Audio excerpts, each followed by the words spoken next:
Hi friends, I am Dr. Shweta, obstetrician and gynecologist. Today I am going to discuss very important topic, that is vaccination before, during and after pregnancy.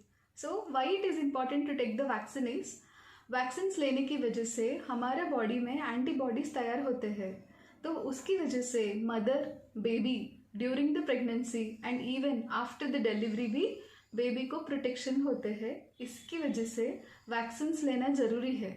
So what is the correct time to take the vaccine?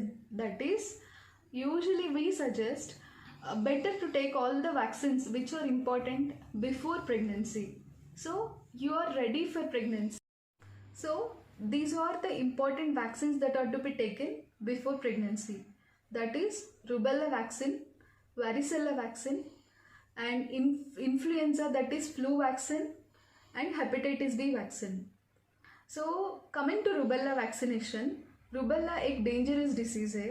Suppose during pregnancy if the pregnant lady gets exposed to rubella, baby में बहुत serious birth defects होता है, like heart में patent ductus arteriosus होता है, hearing defects होता है, brain ठीक से तैयार नहीं होता है, एंड आई डिफेक्ट्स भी हो सकता है. इसी की वजह से कंपल्सरी रूबेला वैक्सीन लेना ही है. सपोज आप ऑलरेडी रूबेला का इम्यूनिटी है आपके अंदर, तो ये लेने का ज़रूरत नहीं है. सो ये हम कैसे चेक कर सकते हैं? हमारा ब्लड में रूबेला आईजीजी एंटीबॉडी एक टेस्ट करके इसका इम्यूनिटी है कि नहीं हम देख सकते हैं. Suppose the rubella IgG antibodies और नेगेटिव, तो आपको रूबेला वैक्सीनेशन लेना पड़ेगा. ये MMR vaccine, measles mumps rubella vaccine करके आते हैं. सो आप आपका डॉक्टर के पास से रूबेला वैक्सीनेशन ले सकते हैं. And the second is varicella vaccine. As rubella, varicella भी चिकन पॉक्स ड्यूरिंग प्रेगनेंसी, ये भी बेबी में सीरियस बर्थ डिफेक्ट्स क्रिएट कर सकते हैं. That is the reason varicella भी, suppose if you are not immune to varicella, ये भी आप प्रेगनेंसी से पहले ले सकते हैं. And hepatitis B. So now hepatitis B vaccine. Suppose because of this immunization and awareness, pregnancy से पहले आप ले चुके तो आपको बूस्टर डोज ले सकते हैं, नहीं तो रिपीट करने का ज़रूरत नहीं है. हेपेटाइटिस बी वैक्सीन जिसमें बूस्टर रिपीट करना चाहिए. Suppose partner hepatitis B positive रहा, नहीं तो फैमिली मेम्बर्स में किसी को हेपेटाइटिस बी डिसीज़ है, और हेल्थ केयर वर्कर्स है जो रोज पेशेंट का ब्लड और फ्लूइड से कांटेक्ट में आ सकते हैं, ऐसा लोग, नहीं तो किसको डायबिटीज़ है, इम्यूनिटी कम है, HIV अफेक्टेड इंडिविजुअल्स है, जिसको क्रॉनिक किडनी रीनल डिसीजेस है, ये लोग हेपेटाइटिस बी वैक्सीन करके लेना चाहिए ज़रूर. And the last one is flu vaccine. Flu और इन्फ्लुएंजा वैक्सीन WHO रिकमेंड करते हैं कि it is better that all the pregnant ladies as well as those women who are planning pregnancy, flu season आ रहा है उसको 1-2 महीने पहले ही ये फ्लू वैक्सीन लेना ज़रूरी है. बिकॉज फ्लू का जो साइड इफ़ेक्ट्स है when you are planning pregnancy and आपको फ्लू होता है, इट माइट कॉज मिसकैरेजेस और एबॉर्शंस, एंड प्रेगनेंसी रहा तो भी वो प्रीटर्म डिलीवरी होने का चांस होता है. सो बेटर दैट आप फ्लू वैक्सीन पहला ही लिया तो you are protected as well as your baby is protected from this influenza. इसका नेजल स्प्रे भी मिलता है और इंजेक्टेबल वैक्सीन भी मिलता है, but WHO recommends taking injectable vaccine only and avoid nasal spray. So अभी मैंने जो डिस्कस किया है ना, रूबेला वैक्सीन, वारिसेला वैक्सीन, ये प्रेगनेंसी में बिल्कुल नहीं ले सकते हैं.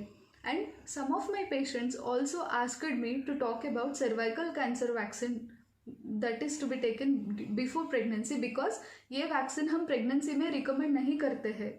Rubella, varicella, cervical cancer vaccine can't be taken during pregnancy. आप ये जो वैक्सीन है लिया तो भी मिनिमम 4 वीक्स का गैप रहना चाहिए वैक्सीन और कंसेप्शन के बीच में. सो बेटर ये जो वैक्सीनेशंस आप पहला ही करके ले लीजिए. And cervical cancer is also a very important leading cancer nowadays in India as well as world wide. Better that pregnancy से पहले ही आप सर्वाइकल कैंसर का इम्यूनाइजेशन भी वैक्सीनेशन करके लेना अच्छा होता है. एंड ये जो सर्वाइकल कैंसर 9 इयर्स गर्ल्स को 9 इयर्स कंप्लीट होते ही कभी भी दे सकते हैं। सेक्सुअल एक्सपोजर से दिया ये वैक्सीन तो इसका इफेक्टिवनेस ज़्यादा रहेगा। सो फ्रेंड्स, अभी rubella vaccine, varicella vaccine, cervical cancer vaccine pregnancy से पहले ही लेना चाहिए because they can't be taken during pregnancy. Minimum 4 weeks का गैप मेंटेन करना चाहिए वैक्सीनेशन और प्रेगनेंसी के बीच में। Flu vaccine and hepatitis B vaccine pregnancy से पहले लेने से you are pre protected from these diseases. आप प्री प्रेगनेंसी लिया तो अच्छा होता है, बट ये वैक्सीन ड्यूरिंग प्रेगनेंसी भी ले सकते हैं। सो coming to the vaccinations that are to be taken during pregnancy.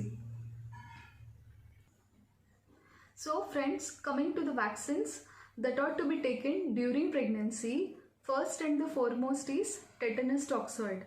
As we all know, tetanus जो है इसको हम धनुर्वात बोलते हैं। इसकी वजह से नियोनेटल टेटनस करके एक बहुत डेंजरस डिसीज होता है जिससे बेबीज बचता नहीं है। इवन मदर को भी हुआ तो this is a very serious condition. ये इतना थ्रेटेंड ड्रेडफुल डिसीज को हम सिर्फ ये वैक्सीनेशन से प्रिवेंट कर सकते हैं। So as soon as you find that you are pregnant, WHO ये रिकमेंड करता है कि 2 डोजेज ऑफ TT लेना चाहिए with 4 to 6 weeks of gap in between. So as soon as you know that you are pregnant, आप first TT ले लीजिए and 4 to 6 weeks के बाद second TT injection ले सकते हैं। But nowadays there is a new vaccine called Tdap, that is injection boostrix tetanus, diphtheria and acellular pertussis vaccine.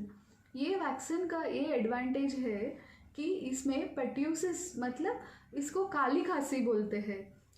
ये disease भी एक बहुत डेंजरस डिसीज़ है जो बेबीज़ में तुरंत डिलीवरी के बाद हो सकता है। What is the importance of mother taking this vaccine during pregnancy is, ये वैक्सीन भी हम last 3 months of pregnancy that is 27 to 36 weeks के बीच में रिकमेंड करते हैं। बिकॉज ये वैक्सीन का जो इम्यूनिटी एंटीबॉडीज जो तैयार होता है ना मदर से थ्रू द प्लेजेंटा बेबी की तरफ ट्रांसफ़र होता है। So at the time of delivery baby को भी ये इम्यूनिटी मदर से जाते हैं। तो initial months that is baby just पैदा होने के बाद ना pertussis वैक्सीन हम 6 वीक्स तक नहीं देते हैं। So initial 45 days baby is very susceptible to this disease, but mother पहला ही ये वैक्सीनेशन लेने की वजह से बेबी को हम प्रोटेक्ट कर सकते हैं। एंड वन मोर थिंग क्या है जो हमारे पीडियाट्रिशियंस अभी बोलते हैं ना, to give this vaccine it is very important not only to the mother but जो बेबी के साथ इंटरेक्ट होता है लाइक घर का लोग या फादर, वो भी अराउंड डिलीवरी ये वैक्सीनेशन करके लेना अच्छा होता है। बिकॉज बेबीज़ में ये खांसी जैसा सिम्टम्स नहीं हो सकता है, कभी कभी ब्रेथलेसनेस होता है and immediately it might lead to the death of the baby also. So most of the babies suppose they pertussis से इफेक्ट होता है डायरेक्टली उसको NICU एडमिशन्स भी लग सकता है। सो इतना थ्रेटेंड ड्रेडफुल डिसीज़ को हम ये जस्ट ये बूस्ट 3-in-1 Tdap वैक्सीन देने से हम प्रिवेंट कर सकते हैं। And flu vaccine as I have already mentioned, flu is also a disease for suppose ये ज़्यादा सीरियसली अफेक्ट हुआ है और सिवियरली अफेक्ट हुआ मदर को, it leads to high grade fever and lung disease, influenza बोलते हैं हम, it is a respiratory tract infection. इसकी वजह से मिसकैरिएज भी हो सकता है और एल्स प्रीटर्म डिलीवरी भी हो सकता है, ग्रोथ रिस्ट्रिक्शन भी हो सकता है। सो ये सारा चीज़ें हम प्रिवेंट करने के लिए we recommend that flu vaccine should be taken by all the mothers when they are pregnant. Flu season होते समय आप आपका ऑब्स्टेट्रिशियन के पास जाके पूछिए, they will provide you flu vaccination. And special vaccines like hepatitis B that can also be taken during pregnancy. ये जो individuals who are expose to those patients who are hepatitis B positive, ये लोगों में हम खास करके hepatitis B suggest करते हैं because it can be taken and it is safe during pregnancy. Like suppose if the partner is hepatitis B positive, one of the family members are hepatitis B positive, or if the lady is a doctor or a healthcare worker, or else if they are having chronic kidney and renal diseases, diabetes हो, immunodeficiency conditions है जिसमें प्रतिकार शक्ति कम रहता है, ये लोग hepatitis B vaccination ले सकते हैं। सो फ्रेंड्स, हम प्रेगनेंसी में tetanus toxoid, Tdap vaccine flu vaccine, these 3 are very important and optionally hepatitis B vaccination भी ले सकते हैं. Thank you so much.